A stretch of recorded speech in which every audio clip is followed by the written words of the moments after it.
Aku ini berhutang pada negara karena dikuliahi 6 tahun di negeri seberang. Misalnya 100 juta Ya. suaranya nambah 1 miliar ya suaranya per 2. tahun dia dapat. Iya gitulah kira-kira. Sehingga kan keren begitu disebut satu. Masa Anang 17? Oh gitu kan. Iya deh gue 2024 salaman dulu dah.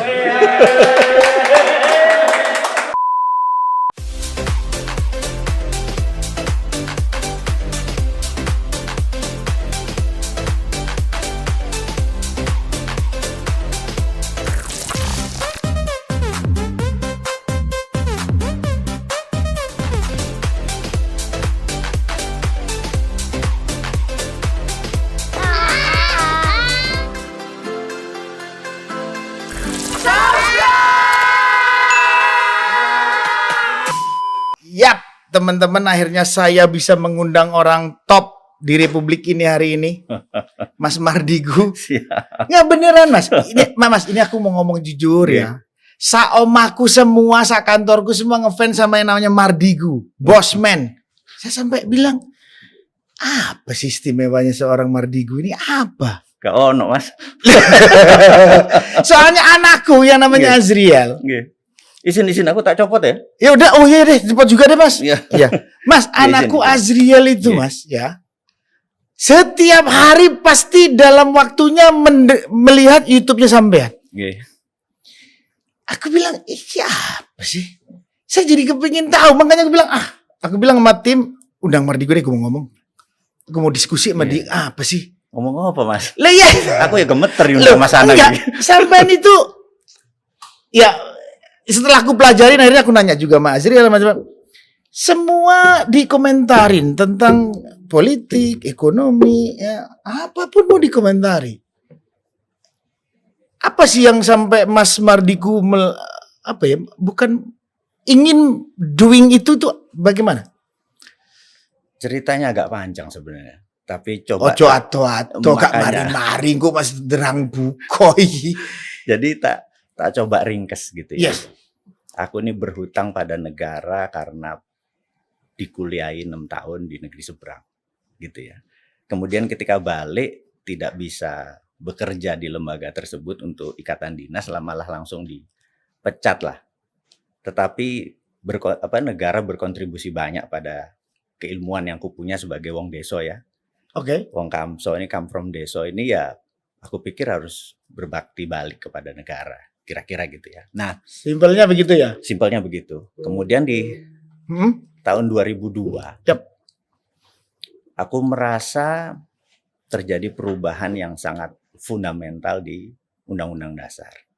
2002? Iya. Kan gak ada perubahan. Undang-Undang Dasar 45 itu berubah menjadi Undang-Undang 2002. Loh kok bisa? Kan belum ada amandemen. Ya amandemen tahun 2022 di mana dulu misalnya GBHN hilang.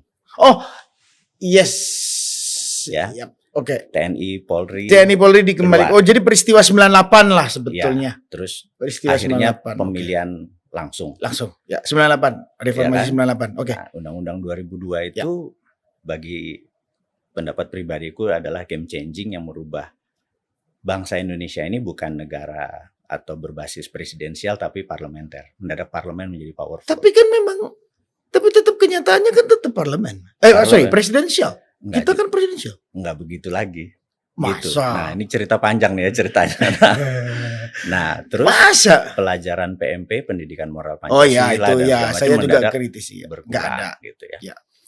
Terus dulu Jadi konteksnya Pancasila dong. Pancasila banget guys. Berarti Mas ini Pancasila banget dong. Pancasilais, patriotis, garis lurus, lempeng gitu ya. Nah, terus dulu pejabat itu dilemhanaskan baru mendapatkan jabatan. Sekarang banyak pejabat terutama karena aktor politik menjadi menteri dan menjadi macam nggak ngerti apa itu lemhanas, nggak ngerti bela negara. Nah, terus lalu anak-anak uji kelamin usia jigo kelakuan minus. Ada yang baru pasti, bingung aku. Nah, Nggak sampai ini mau coba sih ngeluarin kayak gitu kan dulu. nah, ternyata anak-anak di bawah 40 tahun itu lemah sekali pemahaman patriotisme dan nasionalismenya karena memang pelajaran tentang bernegaranya berkurang jauh. Ya. Gitu. Ya dasarnya PMP tersebut ya. Kalau zaman kita kan PMP, Pendidikan Moral kan, Pancasila. Sebagai kaum kolonial, hal itu memahami sekali. Dan kalau kaum milenial dan zilenial ini nggak tahu itu. Nggak tahu belas. Tahu. Nah, mereka menganggap apa yang ada saat ini ya itulah bernegara itu gitu ya. Oke. Nah, jadi pegangannya adalah 2002 atau 2002. Tepatnya setelah reformasi. Yes. Dia pegang after reformasi. Yes. Jadi saya merasa reformasi itu fail menurut saya mendidik kebangsaan. Reformasi fail mendidik kebangsaan ya. Ya, jadi bernegara itu kan ada Ipolex Sosbud Hankam. Yes. Ideologi, politik, sosial, budaya dan saat ini 80% isinya politik. 80% pandangan Mas Mardigu adalah politik. Isinya berita, isinya debat, isinya koran, media mainstream, semuanya politik. Tapi kan itu perubahannya tidak serta-merta pikiran masyarakatnya jadi begitu. Tapi kan karena memang serta-merta karena teknologinya. Orang mudah menerima informasi. Sekarang dulunya cuma nonton TV, leka nonton TV juga nonton apa-apa, udah dapat apa-apaan. Kalau mau beli koran juga dulu mendingan beli makan. Benar. Sekarang cukup beli pulsa yang sekarang sudah murah. Dia bisa nonton TV, dia bisa nonton berita, segalanya mudah dan murah. Betul. Akhirnya konsumsi politik menjadi dan media murah. Mainstream menjadi tool politik. Menarik, media mainstream yang dulunya megang kendali dalam ini infrastruktur politik masyarakat, berita media masyarakat dijadikan political tool. Political tool oleh siapa, Mas? Oleh para pemiliknya. Oke. Ya kan ini agak ekstrim, bener nggak kalimatnya? Coba sekarang. Okay. Aduh, Mas. Telek emang. Panjang ya? Ya enggak telek, saya tahu langsung Mas ngomong gitu. Iya sih ya. Ya ngerti. Karena itu orang akhirnya di warkop, di warung kopi ngomong, oh ini gubernurnya, oh bupatinya ngomongnya itu tok. Apakah mereka ngomong tentang sosial? Ada 400 barongsai keliling selama 2 tahun. Sorry, ada 2 barongsai keliling 2 tahun di semua kabupaten. Siap. Bagi orang kayak saya itu national threat. Iya terus? Karena membuat pembiasaan terhadap kultur tertentu. Ya. Tapi nganggap itu budaya seperti biasa. Orang kayak saya kan, wah ini nggak iso cara negara ini gitu kan. Yes. Nah, karena mereka sudah terbiasa, akhirnya semua terlihat seperti biasa. Karena dibikin biasa akhirnya terbiasa. Nah, ini ada yang menarik. Jadi suatu hari ini teman saya sudah tidak menjabat lagi, saya jadi bisa ngomong. Sekarang posisinya terakhir tinggi. Jadi wakil dari BIN-nya Malaysia.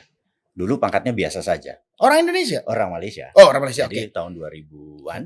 Jadi suatu hari saya lagi di puncak, saya nonton TV, itu pertama kali Inul goyang ngebor di TV nasional. Saya tahun 2000-an. Tahun 2000-an. Sudah saya begitu ngeliat, saya setepuk jidat. Bener nggak? Ini beda pandangan ya. Kemudian di Malaysia sama tepuk jidat juga. Dia menceritakan 6 tahun yang lalu. Jadi udah mantan dia. Yang saya ngelihat adalah, wah, ini tool yang saya lihat. Malaysia melihatnya sama, ini tool. Jadi di Malaysia langsung rapat. Mereka melihat bahwa Inul tidak boleh terkenal. Karena ada 5 juta warga Malaysia, bukan TKI, bukan TKW, menyukai dangdut. Apa yang terjadi kalau Inul sangat populer di Malaysia, dan produk Indonesia akan membanjiri Malaysia. Jadi Inul tidak boleh terkenal. Dia melakukan operation intelijen. Jadi masuk infiltrate, ya MUI, apa artis ya waktu itu digiring opini bahwa ini ya tidak, ya seksi, ya begitulah, Mas tahu sekali dunia itu. Nah, begitu dinyatakan oleh MUI ini haram, Malaysia tepuk tangan, saya tepuk jidat Pak. Dalam bahasa saya, goblok kayak bener nggak? Iya, setuju. Itu marketing tool. Yes. Tapi karena nggak ngerti bernegara dan dimasukin infiltrasi dan Malaysia tepuk tangan waktu itu terjadi. Sekarang mau goyang ngecor, goyang apa segala macam karena tidak mempengaruhi, nggak diapa-apain. Nah, hal-hal seperti gitu adalah harus bikin gimana cara membuat pinter negara ini kalau nggak lewat udara. Kalau ngomong-ngomong itu aja nggak ada. Nah, saya mencoba mengingatkan lagi bahwa bernegara itu yang paling depan, garda terdepan pertahanan adalah intelijen. Jadi kalau di akademi dulu, garda terdepan pertahanan adalah intelijen. Intelijen. Nah, intelijen kita lemah sekali. Karena sejak 98 dari 6 fungsi intelijen cuma 1, cuma spying doang. Wis aja sing ngomong sing abdo-abdo Mas, gak usah. Nah, akhirnya singkat Kaduan. Gitu kan? Yes. Nah, kan serem kan kalau udah diskusinya ke arah sana. Kita kejauhan. Enggak, saya bilangnya bahwa tadi menarik. PMP itu penerusnya kan ada sebetulnya ya. Diperbaikin. Tapi kalau saya bilang kan pendidikan harus dinamis. Agree. Dinamis tersebut akhirnya mengikuti perkembangan masyarakatnya juga. Dan teknologi budaya yang terjadi yang baru. Karena pada saat tidak nanti jadi kacau juga. Kalau aku melihat kemarin coba membaca buku apa sih namanya gantinya PMP apa sih PPKN. Rada mirip-mirip loh sebetulnya ya. Aku bilang sih rada mirip ya PPKM tersebut. Enforcementnya yang enggak. Nah, kalau bicara enforcement, buat aku di sini jadi memang satu effort yang dilakukan oleh rezim, oleh pemerintah akhirnya. Tapi kalau kita bicara konteksnya, PMP-nya, bahwa PMP-nya sebetulnya berubah nama saja, isinya tetap ada. Betul. Inilah yang kemarin saya mencoba bilang bahwa saya juga orang yang sangat cinta dengan Pancasila. Hampir semua saya rujukannya adalah Pancasila menjadi pegangan karena itu ideologi negara. Saya ingin memang anak muda itu semua paham tentang ini. Kenapa? Itulah yang membedakan negara tetangga sama kita. Dan ada orang seluruh dunia kita demokrasi, benar. Tapi kalau just ngomong demokrasi, saya kurang suka. Ya, tapi Indonesia adalah demokrasi Pancasila. Ini nggak boleh dipisah. Betul. Benar ya Mas ya? Setuju. Nah, demokrasi yang saat ini diadopsi adalah demokrasi one man one vote. Saya nggak setuju. Maksudnya satu orang satu suara tuh saya tidak setuju. Yang saya setuju ada pembobotan. Namanya electoral vote. Jadi ada pembobotan. Kalau popular vote, one man one vote, saya nggak setuju. Kenapa? Popular vote. Iya. Kenapa? Seseorang yang membayar pajak, katakanlah 1 miliar per tahun, suaranya 3 gitu. Jadi pada saat dia melakukan voting, Mas Anang 17 suaranya. Oh, dia membayar pajak. Jelas.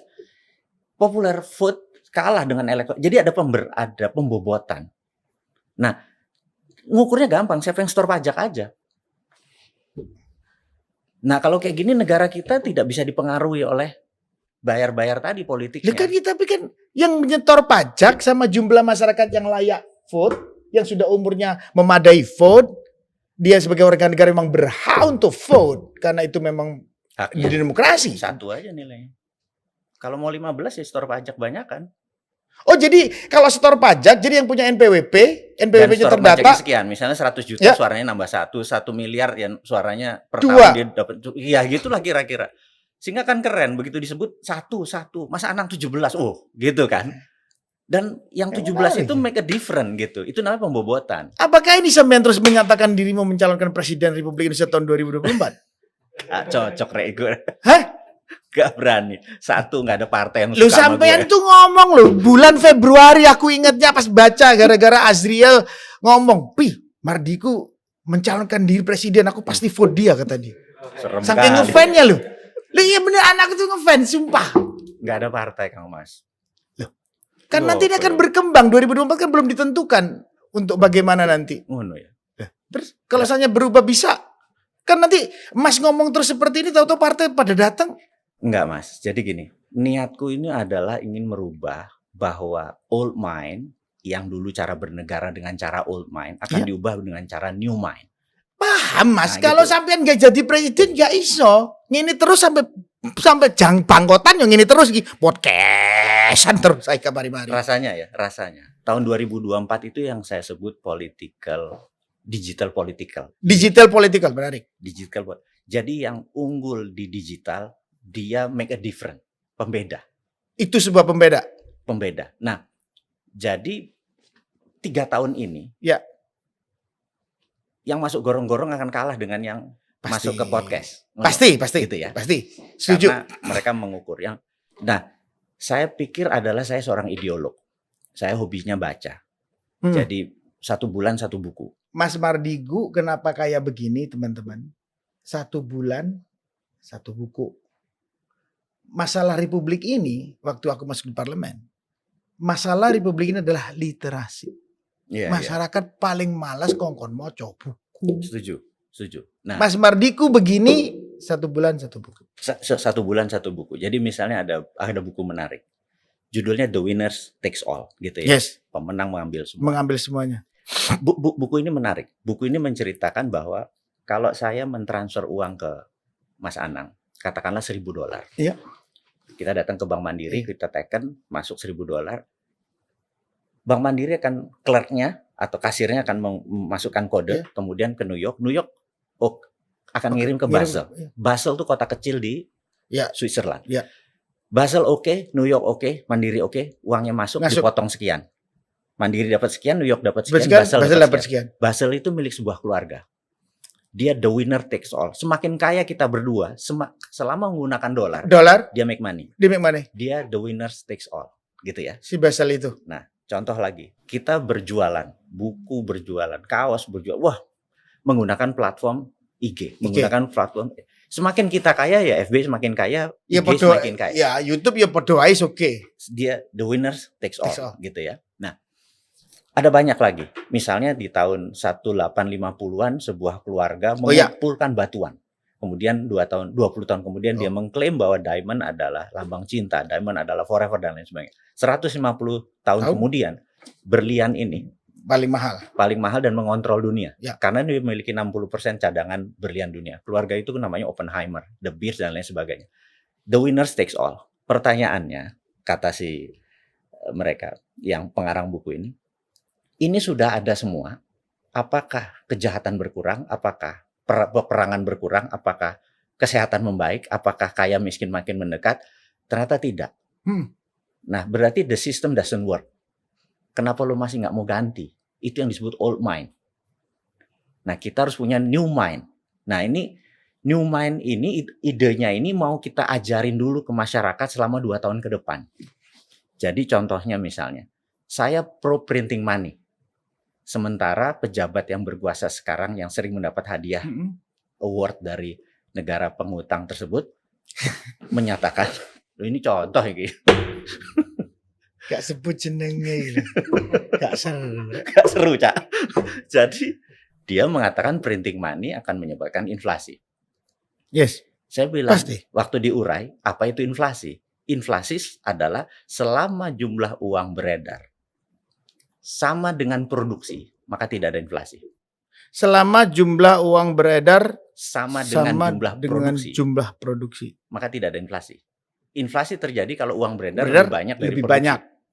Jadi kalau uang tadi di-print untuk sektor produksi, maka harusnya tidak ada inflasi. Tidak ada. Karena itu Jerman negara kalah perang. 1918 Jerman rata tanah loh. Tapi 1933 Jerman naklukin Eropa. Hanya 15 tahun. Apakah kira-kira dari surplus doang dia dagang? Orang negara kalah perang kok. Kalau dia nggak printing money, dia nggak bisa cetak itu mesin perang. Oke, terus maksudnya Mas jadi presiden tuh apa dong? Oh, posisi. Oh, presiden mana? Ya aku tanya lagi, itu penjelasan tadi itu enggak. Orang Jember males dengernya itu. Intinya adalah, itu. Aku pengen semua ide ini diterima dan siapapun nanti menjabat ide ini diterima. Soalnya gini, orang tinggal baca buku. Orang tinggal belajar dari orang pintar, menyerap Mas Mardigu orang jadi orang pintar dengan isi kepala yang luar biasa. Kan kadang-kadang failnya apa? Di eksekutor. Oke. Gini deh. Kan banyak orang yang pintar tahu-tahu wah pintar ngomong pada saat disuruh megang sesuatu jegreng. Bisa. Mulai ketok wis. Karena berhubungan dengan pegawai, berhubungan dengan bawahan, berhubungan dengan kepentingan, berhubungan dengan keluarga, berhubungan dengan macam-macam. Good.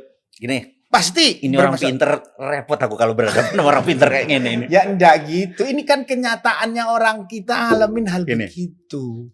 Kang Mas ini meminta jawaban yang cetok, bener nggak? Pasti, Mas. Seorang Mardigu pasti berhadapan dengan istri, berhadapan dengan kemauan anak, berhadapan dengan kemauan keinginan laki-lakinya, berhadapan dengan keinginan politiknya, berhadapan dengan kemauan syahwatnya, sehingga sebuah keputusan tidak pure dari Jadi, tulisan aslinya.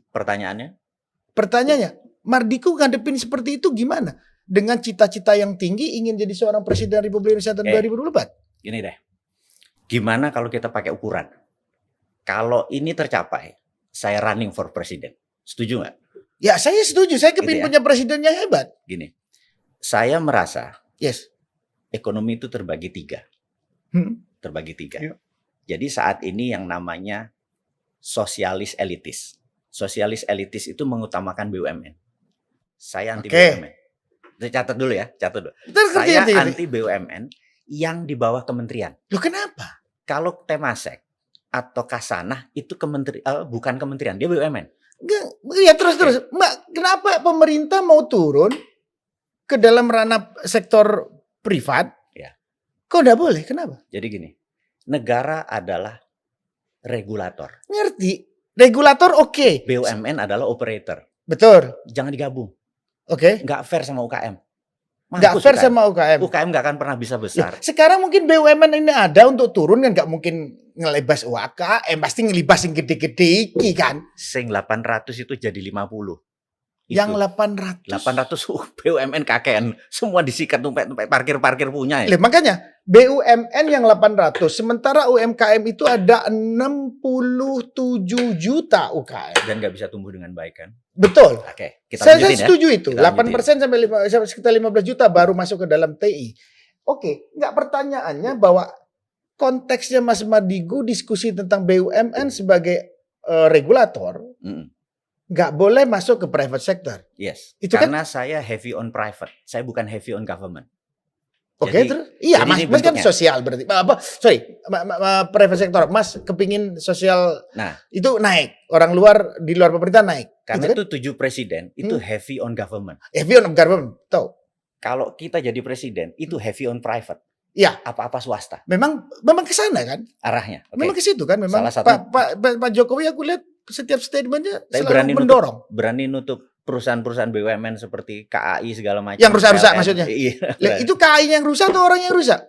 Rasanya dua-duanya. Loh, gak mungkin Mas. Infrastruktur. Nanti kita sampai sana ya. Nanti kita. Lu nggak, aku cuman menggelitik. Saya hanya ingin diskusi dengan Mas, mempertanyakan itu karena Mas ngomong itu.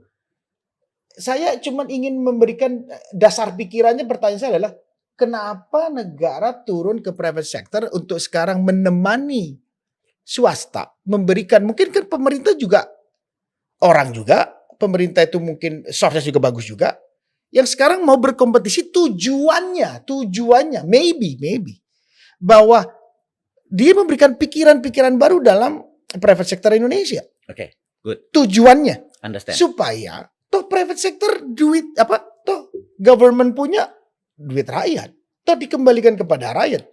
Total aset BUMN. Yes. Kira-kira 4.000 triliun. Ya. Oke. Jika itu dikelola swasta, dividennya 4 kali lipat. Kok bisa? Terus kenapa pemerintah nggak bisa? Loh, nggak. Pemerintah nggak bisa. Oke. Kalau itu diambil oleh pemerintah untuk mendanai pemerintah dengan macam-macam biayanya mungkin. Tapi kalau secara terlek untuk menghasilkan itu kan kita punya orang pintar kayak menterinya hari ini Erick Thohir pintar. Dia akan memilih orang-orang kayak sekarang jadi dari menteri yang awalnya bukan ngurusin kesehatan jadi ngurusin kesehatan. Mas Budi itu pintar. Setuju. Kan pintar-pintar semua terus. Kalau pinternya saya setuju. Nah, terus? Cuman karena ini dikelolanya oleh sesuatu yang 5 tahunan. Oh, karena ada unsur politikal tersebut. Nggak ada yang dari bawah karir yang kayak gini, itu membuat kebijakan 5 tahun sekali berubah. Berarti diganti-ganti. Berarti masalahnya bukan di situ dong.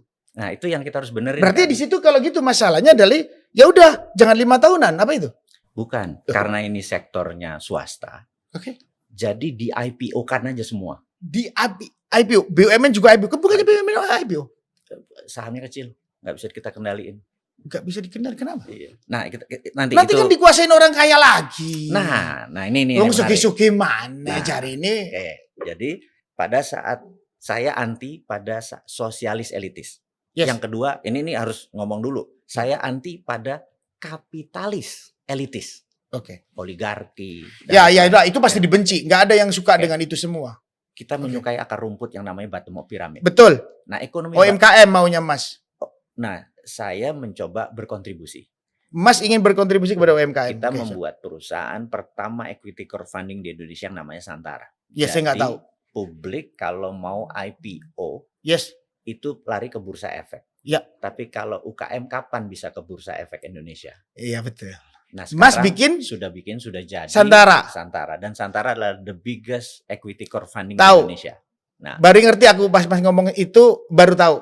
Ngerti aku. Jadi, aku pernah baca. Kalau kita bisa, saat ini baru 250.000 investor baru. Itu investor. Receh ya? Investor receh. Ya. Itu investor. Tapi UMKM yang sudah tergrab masuk. Dari 60 juta UMKM. Baru 6.000. Loh, kok bisa Mas? 0,01%. Masih kecil. Nah, itulah. Kok bisa? Seorang Mardigu lebih top dari Santaranya dong. Saat ini kita berusaha membangun sekali lagi karena kalau Santara ini adalah sinterklas, malaikat hari ini. Kelihatannya baik. Orang yang juga meragukan Mardigu dengan pikirannya dan kebaikannya tadi, penjelasan buku yang dibaca itu sudah A sampai Z. Masih takut juga. Ada apa Mas dengan Santara tersebut? Santara adalah tidak punya referensinya di dunia ini. Santara tidak ada referensi, berarti hanya satu-satunya model bisnis kayak Santara. Dan OJK gemeteran, Pak. Dari 2018 OJK gemeteran. Orang OJK sampean gemeteran bener ya? Mardigu loh yang ngomong loh, bukan saya loh. Sekarang kita darlingnya OJK. Oh gitu. Gara-gara Mas bikin Santara? Akhirnya pertama kan ditolak dulu karena melanggar undang-undang bursa. Lalu kok bisa melanggar undang-undang bursa sama OJK? Kan polisi ini OJK iki. Urusan ngene-ngene ini OJK lah. Kan disemprit OJK kan, kasih kartu merah. Tapi akhirnya jadi konco. Nah, saya bilang, nah ini kita merapat terus, kita diskusi, lama-lama kan ngelundas juga kan. OJK nih. Kan kita kesuwen Mas, kita mau nolong, tapi OJK bilang. Orang aku nolong ayo kok ruwet ya. Nah OJK bilang, boleh nggak kalau di negara modern, negara maju, biasanya ada namanya regulatory sandbox. Jadi sesuatu diikuti dulu aja, nanti baru aturannya dibuat. Dia bilang nggak bisa. Di Indonesia ini harus ada aturan dulu baru dijalankan. Saya bilang, di agama saya yang Islam ini semuanya halal kecuali yang Allah haramkan. Sampean ini OJK semuanya haram kecuali yang dihalalkan oleh OJK. Lo lebih hebat dari Tuhan gua, saya bilang gitu. Pusing Pak OJK-nya dibilang. Ya pasti gitu. Mas. Nah, ya pasti digono OJK ya. Nah, singkat cerita ya akhirnya kita melakukan. Tapi kan dia based on undang-undang. Nah, makanya kan kalau undang-undang yang nggak ada pakai regulatory sandbox kan supaya jalan. Ini Indonesia tuh, nah singkat cerita baru dapat izin 9 bulan yang lalu. Oh jadi Santara hari ini adalah crowdfunding paling besar untuk UMKM? Karena izinnya baru 9 bulan. Baru 9 bulan? Jalannya udah 3 tahun. Nah, jalan 3 tahun? Kita mulai, tapi dapat 6.000 UMKM. UKM baru UMKM. 270 ribuan investor receh. Jadi, nah kita harapkan berapa triliun Mas? Rata-rata 10 juta, jadi baru 2,7 triliun. Baru 2,7 triliun? Masih nggak ada apa-apanya dengan 60 juta UKM tadi. Nah, nggak usah ngomong itu dulu Mas. Itu duit ya? Bukan godong kan ya? 2,7 T. Ya. Sampean kumpulkan dalam waktu 9 bulan, karena 9 bulan Mas baru diizinkan. 3 tahun ngumpulinnya, tapi kita nggak gerak. Mas belum dapat izin OJK sudah bisa ngumpulin duit? Karena crowd menggunakan nama Bosman rupanya efektif juga. Lah emang kan aku bilang. Tapi kita nggak berani apa-apa. Kan berarti melanggar OJK dalam sebelum 9 bulan kemarin. Ada 2,1 bulan Mas melanggar dong. Teorinya melanggar. Oke. Tapi karena tidak ada aturan, sebenarnya nggak melanggar juga. Bener nggak? Iya aneh lagi. Dibilang melanggar, kalau nggak ada aturan ya nggak melanggar dong. Iya makanya. Tapi OJK, kehebatan OJK ini, iya. Dia fast learner. Dia cepat pembelajarnya. Oh. Saya bilang referensinya mana? Saya bilang di Cina tuh ada 2 bursa. Satu Shanghai Stock Exchange itu bursa efek Indonesia, sama Shenzhen Stock Exchange itu bursa efek UKM. 200.000 UKM-nya dia besar-besar dari kecil sampai besar. Terus itu adalah Liga 2, Liga 1-nya ke Shanghai gitu ya. Referensi itu dapat AH-nya. Karena sekali lagi, China ini, Tiongkok ini mempunyai aturan berbeda dengan aturan Western. Benar nggak? Mereka punya aturan sendiri. Memang musuh aturannya podo ya kayak gebuan Mas. Iya, makanya. Nah, jadi kita bilang yang melakukan game changing ini mereka. Kita follow bukan Ya kita follow ala Ya, Indonesia. pokoknya kita itu kalau orang Amerika, orang Eropa, orang China gawe iku apik. Lek wong Indonesia dhewe gawe, wah wis elek pokoknya wis. Ojo digawe lah wis pokoknya. Aku ini menganalisa soalnya beberapa hal ya, contoh ya. Genus apik susah coba. Vaksin Coba Nusantara. andaikan Genus itu semua sekarang gawe di mall Genus Indonesia. Dibiayai negara paling 2-3 triliun. Kemarin untuk recovery ini kan 100 triliun keluar negara. Kenapa nggak Genus? Nyumbang Genus, akhirnya PCR dan macam-macam masyarakat terbantu, semua akan gampang tahu bahwa gua masuk rumah aman gara-gara gua di Genus. Betul. Karena Genus disetujui 9,6 kata WHO. Akhirnya Satgas ngomong, semua harus ikut WHO. Lega WHO gak oleh. Loh, memang pada saat kita sakit semua WHO mau tahu gitu. Terus bayarin gitu ya? Itu dibayarin gitu. Enggak juga. Enggak. Lah kalau enggak juga kenapa gak pakai Genus pemerintah? Pandangan Mas apa itu?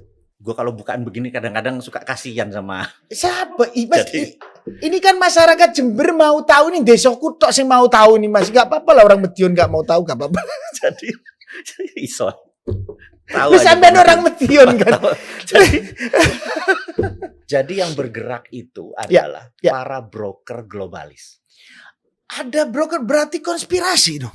Ya dagang biasa sebenarnya. Konspirasi adalah dagang biasa, bener nggak? Tapi konspirasi itu berani membayar pegawai pemerintah, berani merubah undang-undang, berani merubah kebijakan, gitu kan? Iya. Itu disebut konspirasi. Iya, sebenarnya. sama. Nah, untuk menguntungkan satu pihak. Kan? Iya. Nah, caranya adalah dia udah punya stok ini, stok PCR, stok antigen. Wis kadung wis tuku akeh. Iya, terus ya udah, ntar dulu tunggu gue balik modal. Bentar aku balik modal sih. Iya. Tapi kan kasihan rakyat, Mas. Nah, kalau kita Pancasila seperti Mas kan harusnya kasihan rakyat. Pejabatnya siapa kira-kira yang harus kita omongin? Aku nggak ngerti Mas, sumpah sampai sekarang aku bingung aku. Loh saya nih nggak tahu. Fat tahu kamu Fat? Loh nggak tahu. Loh nggak tahu. Riz kamu tahu gak Riz? Fat kamu tahu gak Riz? Loh Mas kita ini semua nggak tahu loh Mas. Yang tahu cuma sampean Yesus sampean aja ngomong. Jadi kita sebutin aja di pejabat pemerintahan itu dari mulai kementerian sampai eselon 1 dan sebagainya. Kita cek dia liabilities atau aset buat negara. Gitu aja dia beban atau aset buat negara. Bedahnya gitu aja gampang. Si A, sesimpel itu. Kalau vaksin Nusantara terus nggak dapat izinnya lama-lama, terus yang diuntungkan adalah Pfizer, yang diuntungkan adalah Sinovac. Sampai ini ngomong vaksin Nusantara, emang tahunya Mas Emin sampai vaksin Nusantara jaro loh. Itu terus piye caranya? Duwe ero ngurusi penyakit ero terus Rizky layak Rizky 2024 Rizky beneran. Pantesan Azriel datang gara-gara cuman ada Damardigu datang loh. Nanti mau foto loh sama dia. Sumpah ini orang mau tahu semua ya. Terus vaksin Nusantara salah ya apa Mas?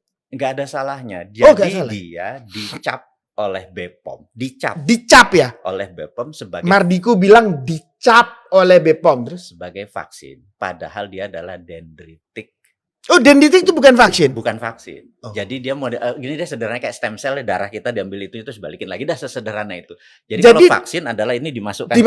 Kalau ini barang kita dikeluarkan. Dikasih diberseni dimlebokno maneh. Kayak sesederhana itu diambil bisain darah putihnya sama dendritiknya. Udah selesai, mlebokno maneh. Waktu ini dimajukan, mereka bilang, "Wah, ini harus pakai ini." Loh, itu kan vaksin. Iya.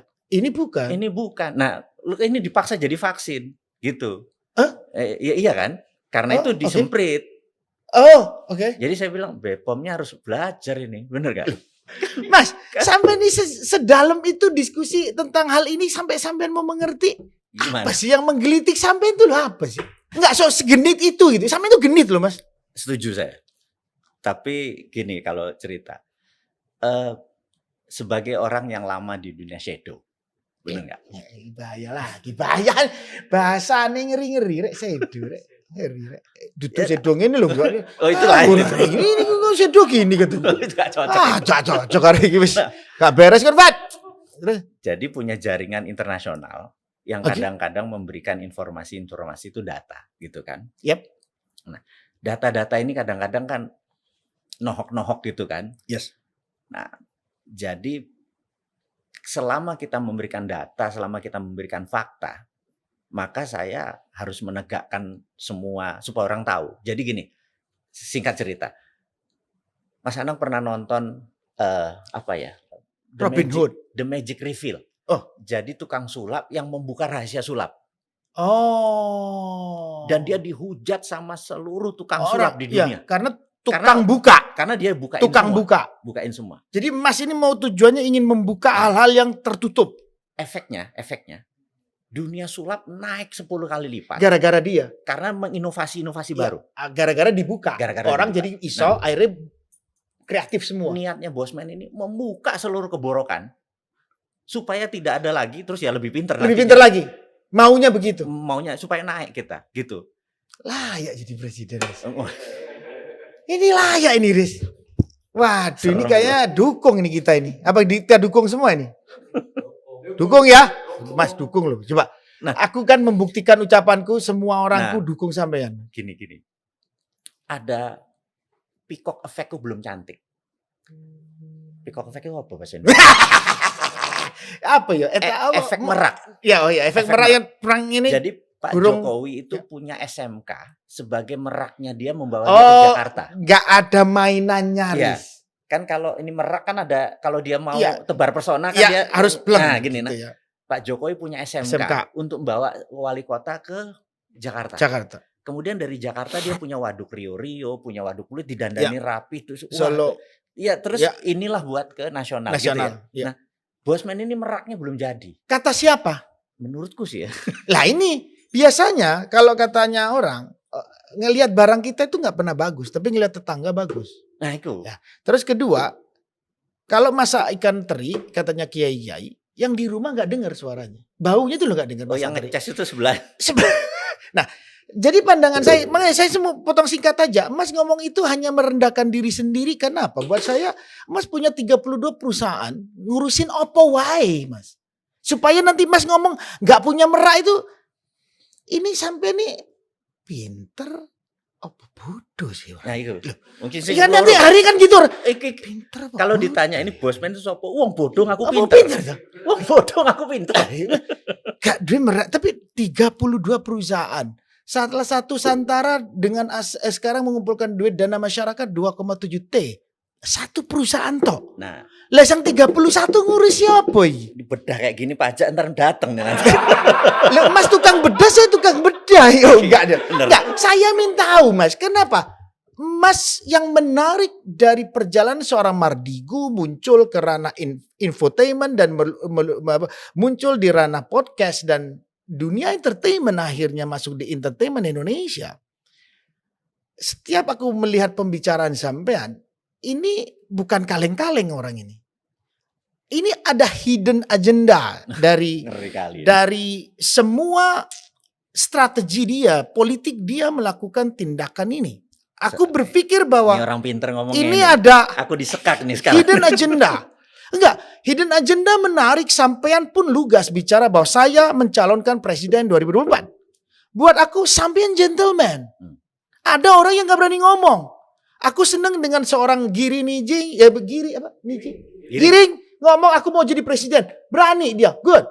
Ahmad Dhani tahun 98 setelah reformasi 2020 dia ngomong bikin album Ahmad Band, dia ingin jadi presiden Republik Indonesia juga.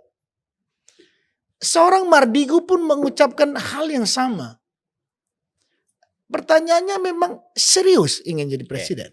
Saya sebenarnya pengen merubah Indonesia ini. Nah iya, Mas, gak usah bulat, Mas.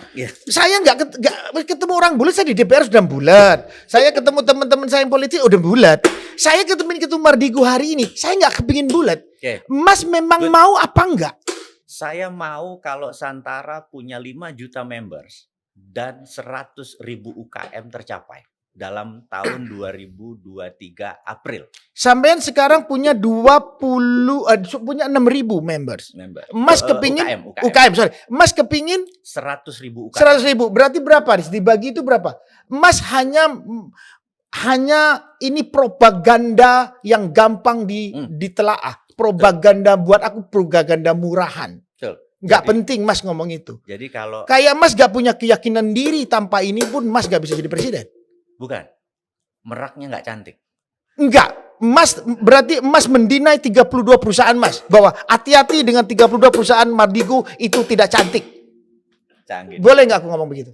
Gini deh. Iya deh, gue 2024 salaman dulu dah. Dan Foto dulu. Ini calon presiden Jaja. Wah, ini calon presiden Indonesia. Saya salah satu orang yang pertama kali memberikan pendapat Mas layak masuk bursa tersebut. Oke, Mas. Kayaknya gue nggak bisa enggak nih harusnya. Jawa Timurannya keluar.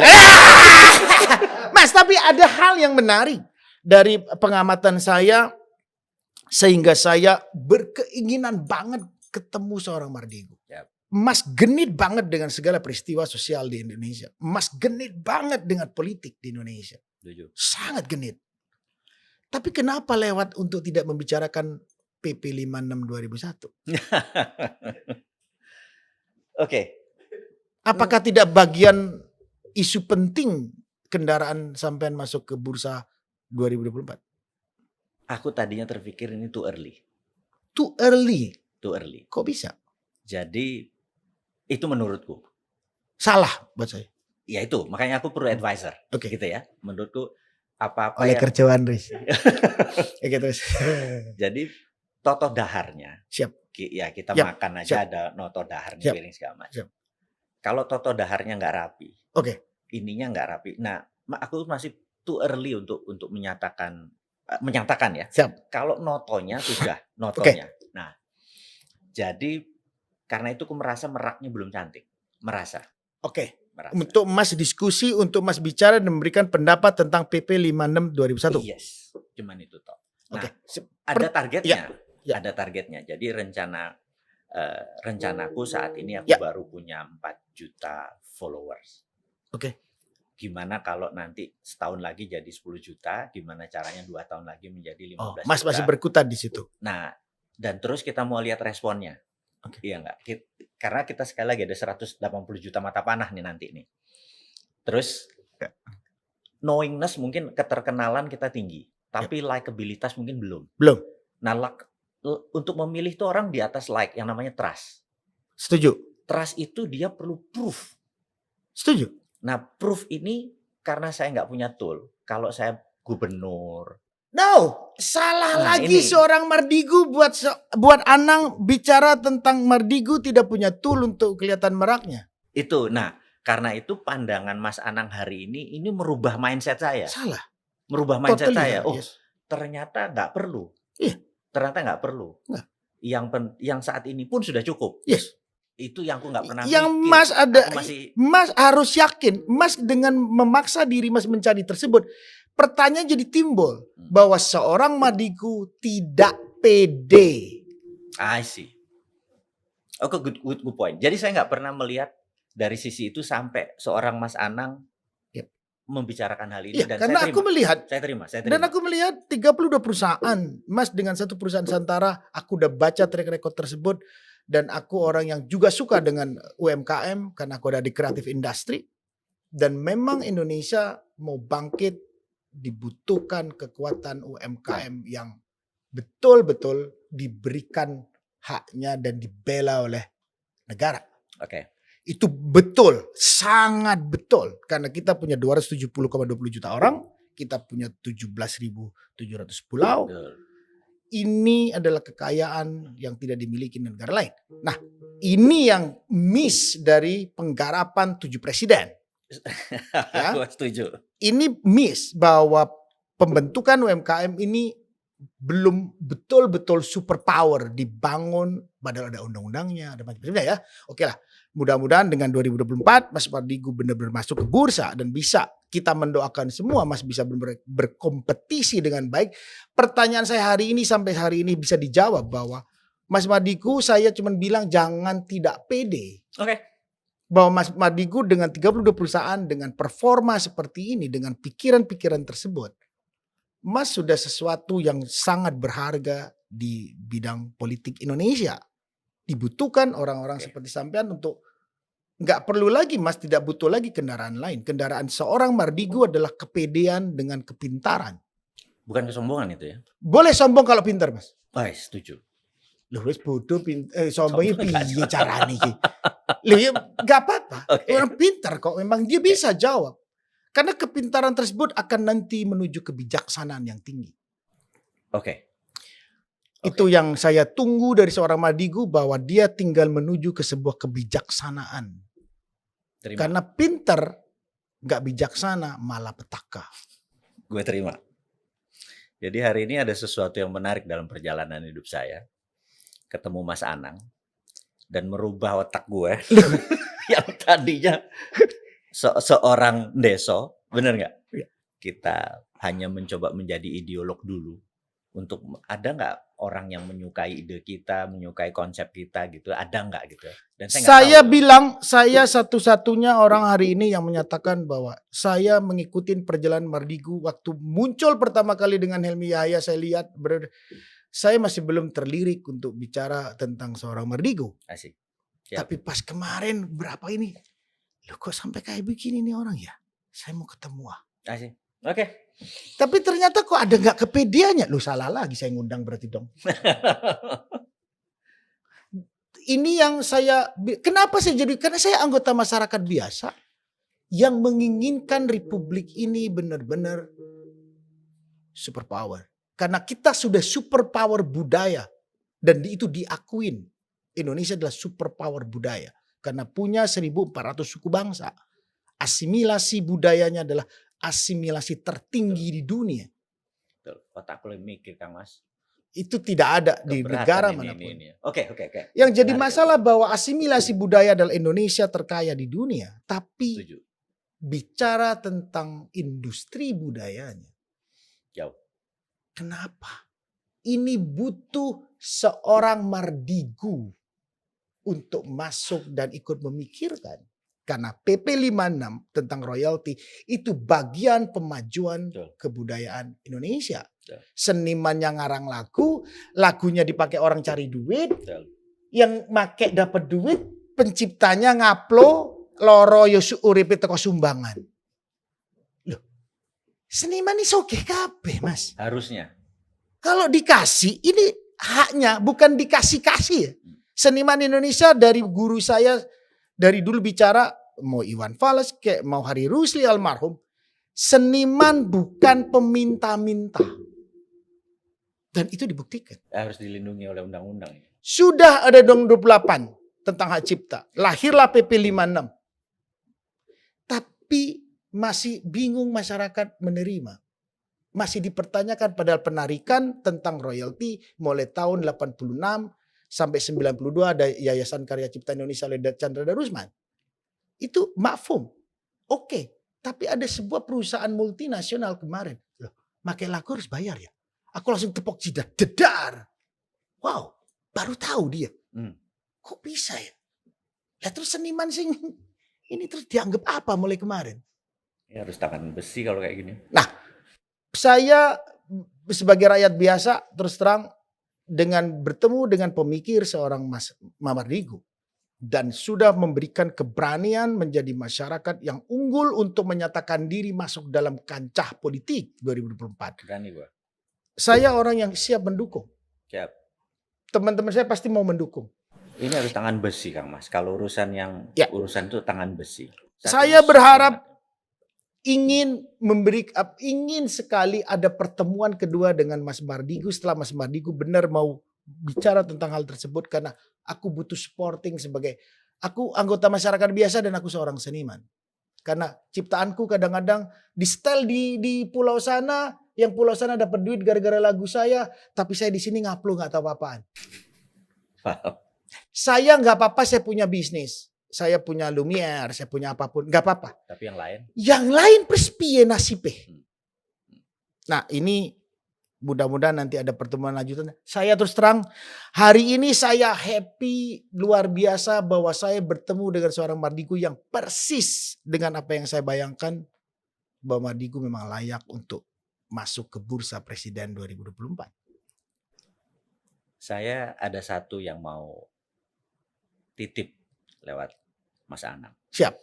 Saya nggak pernah nyangka Mas Anang melihat satu sisi yang saya nggak pernah lihat. Okay. Jadi pertemuan hari ini di bulan Ramadan bagi saya berkah banget nih. Amin. Jadi Mas Anang melihat bahwa kalau seorang bosman nggak berani declare, itu penakut. Iya. Dan konsep lu bullshit. Pasti. Iya kan? 32 perusahaan itu berarti itu semua nggak jelas. Nggak jelas gitu ya. Ya. Nah, saat ini jangan cuma ngomong tok. Yes. Lo maju dong. Karena ilmu itu mungkin bisa diterima orang, tapi Betul. orang belum tentu bisa meraktekin seperti pemahaman lo. Betul. Gitu kan? Betul. Lah, jadi di sini Mas Anang membangkitkan satu sisi manusia Jawa Timur. Siap. Yang bonek ini, bondo nekat ini. Sama Mas, di Jakarta bondo nekat. Nah, dulu saya merasa bondonya harus banyak, bener? Yes. Gitu ya. Ya. Mas Anang mengingatkan saya, lo nekat aja. Yes. Kalah pun lo pejuang, bener nggak? Betul. Kan kalah pun lo pejuang. Ya, pejuang, Mas. Gitu. Orang berjuang di jalan yang benar. Itu Ya. apa katanya Allah, katanya Mas. Itu yang gue bilang, kok gue jadi yang tercerahkan ini ceritanya. Gitu. Gue kaget tadi. Sebenarnya dalam hati gue sampai diem. Gitu. Bentar lagi sujud syukur. Karena mendapat sudut baru dari seorang Mas Anang gitu ya. Terus tadi mengenai PP 56, gue pikir harus tangan besi. Siap. Karena mereka berani. Karena tidak ada punishment atau tidak ada, Siap. ya gitulah gitu. Tidak harus dihukum, tidak harus diborgol. Betul, gitu kan. betul. Tidak. Setuju. Ada penyadaran yang dari sisi mereka. Setuju. Saya punya 15 buku. Buku saya sering di copy. Saya nggak pernah jual di Tokopedia, Bukalapak atau segala macam. Tapi toto buku kita ada di sana. Berarti seseorang ini ngopi dan menjual. Ya. Mereka dapat faedah. Ya. Tetapi saya merasa, oke, saya nggak hidup dari situ. Yang penting idenya diambil. Gitu ya, diambil. Tapi apa yang terjadi seperti tadi, ada banyak penulis, ada yang banyak pengarang dari situ. yang hidupnya dari situ. Kasian mendadak karena sebuah sistem, ya. Dia nggak dapat apa-apa. Karena dia kan nggak bisa jualan kadang-kadang ya. Nah, ini yang mengambil terbanyak. Nah, saya pikir perlu tangan besi. Saya tahu sekali, karena tahu sekali rasanya. Iya. Jadi saya kan seluruh keuntungan buku atau karya saya adalah untuk Rumah Yatim Indonesia. Siap. Jadi 25 tahun yang lalu saya membangun Rumah Yatim Indonesia ini nggak mudah. Ada 6.000 anak yatim itu nggak mudah. Jadi kalau lihat Rumah Yatim itu saya pendirinya, saya pembinanya tahun 86 gitu, saya bangun. Dan lebih banyak kita bergerak ke sana tadinya, ini untuk masalah sosial gitu ya. Siap. Karena masalah sosial seluruh keuntungan untuk rumah yatim, nggak berani di-copy. Nah, ya, sekali lagi, jadi terima kasih udah diundang podcast. Terima kasih. Saya loh berterima kasih. Saya yang terus mau minta maaf karena waktunya sebetulnya jam 4, Mas mau datang jam 3. Buat saya seorang Mardigu mau. Saya hanya punya penilaian tersendiri terhadap kejadian tadi itu. Saya punya penilaian tersendiri yang sangat melekat dalam diri saya. Karena saya tahu Mas Mardigu itu di mana dalam satu bidang. Tapi penghargaan terhadap orang emas itu sangat tinggi. Jadi itu yang saya terus terang tadi bicara based on apa yang ada dalam pikiran saya. Artinya bahwa biarkan Allah yang menyetir pikiran saya untuk diskusi dengan seorang Mardigu. Langitan banget ini. Ini susah ini. Jadi itu tadi yang saya pakai. Dari tulisan apa yang sudah saya di skrip yang diberikan oleh teman-teman tadi, saya tidak pakai semua. Saya meminta ya Allah tunjukkan saya bicara dengan orang yang baik ini. Amin. Akhirnya Allah memberikan pencerahan, yaitu tadi saya hanya meneruskan yang ada di pikiran saya. Jadi terus terang Ramadan ini saya sangat bersyukur juga saya bertemu dengan seorang Mardigu, calon presiden 2024. Apapun usahanya Mas, saya hanya ikut mendoakan karena itu adalah usaha baik. Amin. Kalah nggak kalah hanya Allah yang tahu. Amin. Saya selalu punya keyakinan terbesar itu, tak ada pegangan lain. Makanya kadang orang, wah kamu harus punya teori ini. Apa katanya Allah? Oke. Kalau Allah sudah kun fayakun. Jadi. Silakan ilmumu keluarkan manusia, kata Allah. Tidak akan menang dengan ketentuanku. Siap. Itu yang aku diajarin di pesantren. Nah, harapanku seorang Mardigu dengan segala ilmu yang ada di dalam pikirannya. Saya hanya ingin menggugah bahwa Mas butuh tadi cuma 0,001 keputusan ilahi. Amin. Iya benar sih. Mas yakin itu insya Allah Allah berikan. Karena sudah Mas yakin dengan apa yang dijalankan hari ini adalah ini sesuai perintahmu ya Allah. Selesai. Jadi terima kasih Mas Mardigu mau mampir. Terus terang saya ada minta maafnya karena perubahan jadwalnya dan Mas masih tetap mau datang dan saya terus terang bangga luar biasa, merasa terhormat. Jadi terima kasih. Saya berharap ada pertemuan kedua dengan Mas Mardigu untuk bicara yang lebih lain. Jadi guys, sudah ada Mas Mardigu. Aku mau bilang ketemu lagi dengan Mas Mardigu. Mudah-mudahan kita bisa bikin duo yang kedua. Amin. Jadi Mas Mardigu terima kasih. Luar biasa. Salaman lagi ada Presiden. Thank you. Terima kasih.